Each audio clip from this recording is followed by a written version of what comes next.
¿Qué tal? ¿Cómo están amigos y amigas de esta comunidad? Mucho se ha estado discutiendo el tema del narcotráfico, particularmente lo que es el tráfico, distribución, consumo de fentanilo, como una herramienta más del discurso intervencionista por parte de los Estados Unidos.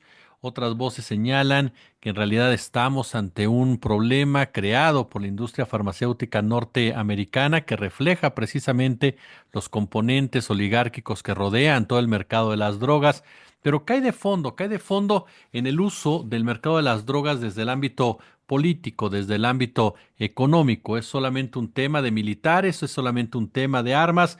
Vamos a platicar a fondo con el periodista Ignacio Alvarado, a quien saludo de verdad con muchísimo gusto y le agradezco infinitamente que esté con nosotros. Ignacio, un placer recibirte en la comunidad. Jesús, ¿qué tal? El placer es mío. Oye, pues te voy a hacer una pregunta que a lo mejor en la estructura puede resultar un poco genérica y obvia, pero que nos ayudaría un poquito a ir centrando esto. ¿Quién creó la estructura del narcotráfico como la conocemos hoy en día? Cárteles, CIA, DEA, ¿cómo se conjuga todo esto en el discurso actual?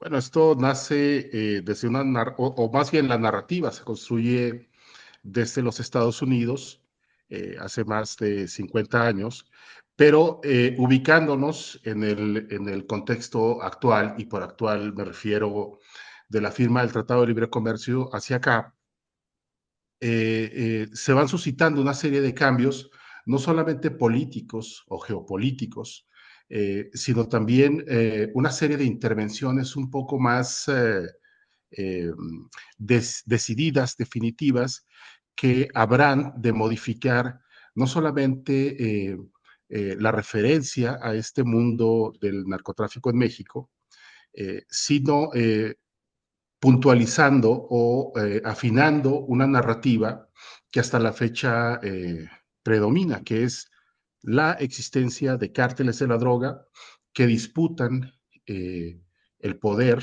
al Estado mismo, ¿no? Pero, bueno, si uno hace una revisión, así sea efímera, de cómo se han ido construyendo estas narrativas, desde Washington, desde el seno del poder estadounidense, vamos a tener muy clara la película, ¿no? Entonces, bueno, ha sido efectiva, ha sido exitosa desde el punto de vista que ellos plantearon, no cabe duda, no solo dentro de México, sino fuera de él, se habla de un país o un estado capturado por el crimen organizado y se atribuyen eh, las decenas de miles de asesinatos y desapariciones a estas estructuras dedicadas al narcotráfico, ¿no? Bien, Nacho, ¿qué uso político se le ha dado al mercado de las drogas? ¿Ha servido de intervención para Estados Unidos, es decir, como un arma intervencionista por parte de los Estados Unidos? Mira, más o menos en 2008, 2009, cuando ya está en pleno auge la llamada guerra contra el narcotráfico que proclama Felipe Calderón, eh, yo me aboqué a hacer una investigación no desde la perspectiva o desde la narrativa dominante, que era, hay que recordar, una guerra entre cárteles de la droga, ¿no? Primero se hablaba de una confederación de cárteles, es que hasta la retórica es muy atractiva, una confederación de cárteles, Sinaloa, entre ellas, Ciudad Juárez, eh, que habrían de disputar las plazas al cártel del Golfo que tenía en este grupo denominado Zetas, o los Zetas, pues a su estructura armada, ¿no? Pero en realidad, cuando uno se sale, porque eh, lo que se genera son círculos violentos que no se habían visto en la historia del país. Eh, y uno hace una revisión, o yo lo que hice es que me puse a hacer una revisión eh, haciendo o tirando un cable a tierra, ¿no? Y cuando comencé a superponer las, los gráficos, los mapas de dónde se estaban generando estos círculos de violencia extraordinarios, eh, con dónde se encontraban los yacimientos de, por ejemplo, gas, petróleo o tierras extrañas, minerales básicamente, encontré la convergencia de todo ello, ¿no? Entonces, para mí hay un antes y un después en esta mal llamada guerra contra el narcotráfico o guerra entre cárteles de la droga, de la reforma energética, ¿no? Si uno hace una revisión hacia atrás antes de que se alcance y después, vamos a ver dos cosas. Primero, cómo cambia el discurso del gobierno mexicano respecto al tema de la violencia atribuida a los cárteles de la droga y también cómo se dan los cambios geográficos de esta supuesta guerra entre cárteles de la droga. Ahora, con esto no estoy negando que existen grupos criminales Claro. activos. Esa es una realidad vigente en el país desde hace bastantes décadas, pero la forma en cómo se construye una narrativa eh, para eh, cubrir los movimientos que verdaderamente atañen, por ejemplo, al lobby de los energéticos, a los grandes intereses geopolíticos, geoestratégicos de Estados Unidos e incluso también de Canadá con el sector minero, y cómo también comienza una descomposición o termina por agudizarse una descomposición del sistema político y de gobierno en México, pues no tiene nada que ver con el tema de la droga o del tráfico de drogas, ¿no? En pocas palabras, podemos pensar que los cárteles, tú corrígeme, tú eres el experto, los cárteles juegan un papel de ejecutores de ciertas acciones más allá de ser la cabeza de toda esta industria criminal que involucra incluso, como dices, aspectos del extractivismo. Sí, pero no es necesariamente que se presten a ser unas marionetas, son parte del juego, ¿sí? Eh, yo te diría que sin saberlo o sin proponérselo. Eh, ¿Qué es, digamos, una imagen que se me ocurre decir es, o que se me viene así de inmediato, es que lo que vivimos de la era de Felipe Calderón hacia acá es una inyección de violencia, ¿sí? Antes que los grupos criminales, quienes generan estas dinámicas de alta criminalidad, de ejecuciones sumarias, de desaparición forzada, pues son las propias instituciones del Estado mexicano, comenzando por el Ejército, por la Marina, la Policía Federal y, desde luego, porque México cambia la conformación de su estructura política desde la década de los 90, las estructuras de policías estatales y municipales. Entonces, me parece que hay dos entidades en las que se puede ver esto con una claridad eh, o con una mayor claridad. Yo tomaría como ejemplo Chihuahua y posteriormente Coahuila. Pero estos modelos los podemos ver en Tamaulipas y en menor grado diría que en Nuevo León. Pero, por ejemplo, cuando en Chihuahua se hablaba de una supuesta confrontación entre el cártel de Sinaloa y el cártel de Juárez, pues en realidad lo que estaba suscitándose ahí era una guerra fratricida. Se estaban asesinando y secuestrando entre elementos de los cuerpos de seguridad pública, eh, había facciones de los propios militares y de la Policía Federal en plena acción, y son ellos, refiriéndome a la Policía Federal de García Luna, quienes desatan ahí y posteriormente lo harán en Guerrero, en Jalisco y en otras entidades, la industria del secuestro y la extorsión.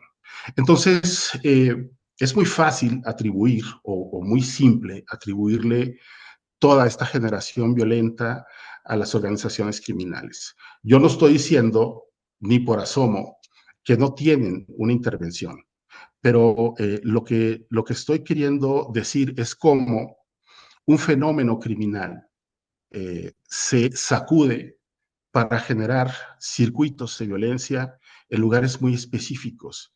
Y esto se hace también con grupos paramilitares y con las propias estructuras de seguridad pública del Estado mexicano. Entonces, repito, cuando uno hace una revisión de dónde surgieron estos conflictos, pues vamos a encontrar de una manera muy clara, por ejemplo, que esto sucedió en todo lo que abarca la cuenca de Burgos, desde el norte de Veracruz, cruzando por Tamaulipas, una parte de Nuevo León, otra parte muy importante en el norte de Coahuila y unas extensiones que se dan en Chihuahua, colindantes con la frontera con Texas, ¿no? Pero así podemos voltear las cosas hacia, por ejemplo, Sonora, con el tema del litio, a Zacatecas, con el tema de las minas, lo mismo que en Michoacán. Y ahí, o en Guerrero, donde está el cinturón del oro. Entonces, a partir de ahí se van generando también eh, otros espirales de violencia hasta que esto se sale de control. Pero eh, no se puede hablar, o sería un error hablar estrictamente de que esto es producto de una guerra entre cárteles de la droga. Oye, creo, el tema actual del fentanilo, que es utilizado por Donald Trump para decir México no está haciendo el trabajo con el fentanilo, tenemos una crisis, una epidemia, hay tanta gente que ha muerto. El fentanilo, que diversos trabajos han señalado, realmente es creado por la industria farmacéutica que crea todo este mercado de adictos. ¿Cómo valoras esta postura del gobierno de Trump y el gobierno de Estados Unidos en torno al fentanilo, relacionándolo con la geopolítica, con sus vecinos en ese sentido? Bueno, de nueva cuenta volvemos al uso de una narrativa, al uso abusivo de una narrativa, pero esta vez con mayor descaro. Yo no diré, como sostenía el expresidente López Obrador, que en México no se produce fentanilo, desde luego que sí, pero también se hace dentro de territorio estadounidense y también en algunas regiones de Canadá. Ahora, me ha tocado estar en calles de Nueva York y de Los Ángeles, siendo testigo pues, de esta epidemia de consumo de fentanilo. La verdad es impactante meterse, atestiguar eso que está sucediendo, pero pues aquí no hay que equivocarse. Mira, en 2009, septiembre de 2009 más o menos, y perdón que haga referencia a mis propios trabajos periodísticos, ¿sí? Pero en aquel tiempo escribí para el Universal una serie de reportajes. Yo lo que propuse en aquel tiempo fue hacer un trayecto por carretera a través de la frontera sur de Estados Unidos con la parte mexicana, ¿no? ¿Cuál era la intención? Hacer un contraste de cómo la violencia mexicana estaba acusando una violencia que jamás tuvo en su historia, mientras que la parte fronteriza de los Estados Unidos registraba tasas de homicidio de menos de un punto, ¿no? Y atendiendo la propia versión estadounidense de que los cárteles mexicanos dominan eh, eh, los circuitos de venta, distribución en 50 de las principales ciudades de ese país, eh, pues dije, pues vamos a ver qué está sucediendo, ¿no? Entonces nos arrancamos en una travesía por la frontera sur de los Estados Unidos. Y mira, conversé y anduve patrullando con agentes de la patrulla fronteriza, con agentes del ICE, con elementos de la DEA, del FBI, de las oficinas del sheriff de cada región, con los cuerpos de seguridad de los condados. Y cada uno tenía sus versiones, porque también hay que entender que en esta configuración de poderes eh, de seguridad pública en Estados Unidos impera mucho el ánimo político y también el tema de presupuestos.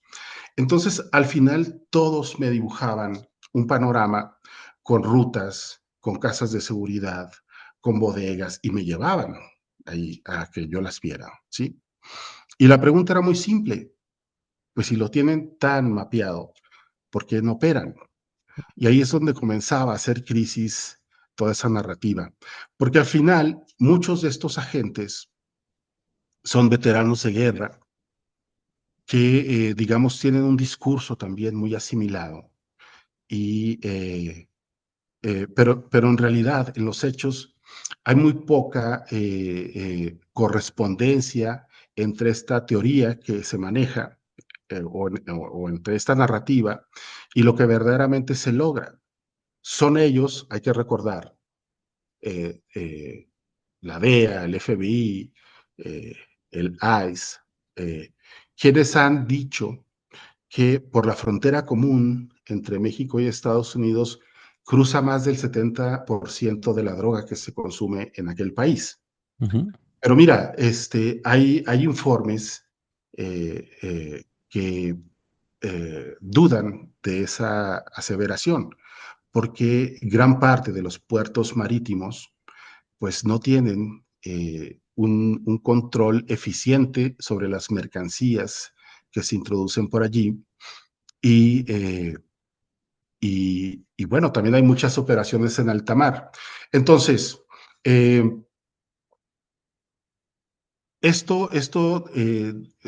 así expuesto grosso modo, es lo que ha permitido, sin embargo, eh, eh, crear este discurso que se utiliza con mayor o menor intensidad de acuerdo a los intereses geopolíticos, geoestratégicos de Washington, y que en esta ocasión el presidente Trump o el gobierno del presidente Trump pues está empleando de una manera bastante pues, ya ni siquiera diría tramposa, sino alevosa, Ujú. pues para avanzar en su propia agenda de interés regional.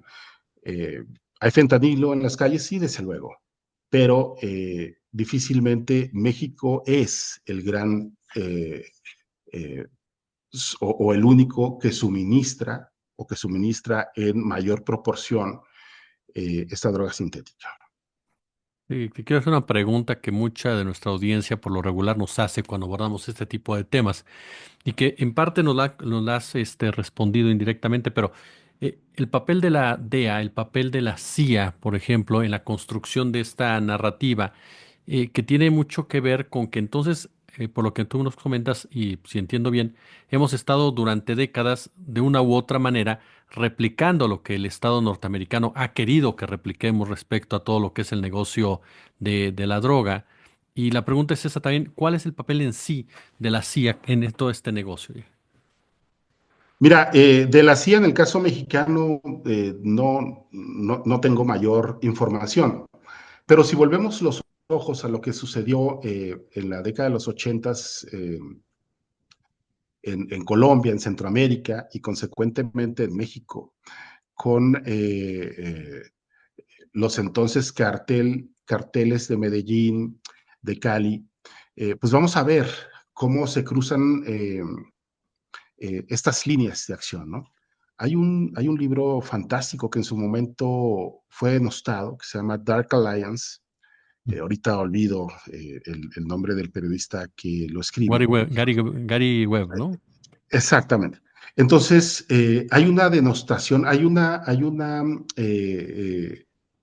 ofensiva mediática del Star System estadounidense eh, que termina por despedazar no solamente la trayectoria profesional de él, que termina suicidándose a final de cuentas, pero que post-mortem, pues él deja un documento sólido que da cuenta de cómo se mueven estas estructuras del poder estadounidense. ¿Sí?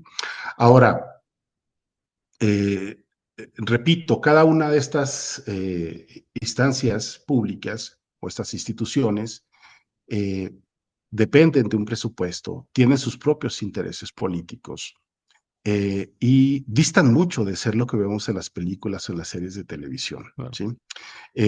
No son o no tienen ese grado de sofisticación o de profesionalismo. Digo, basta ver con algunos de los exagentes o agentes que son recurrentes como fuente periodística de varios compañeros y compañeras, pues cuando hablan, básicamente les dicen lo que quieren oír, ¿sí?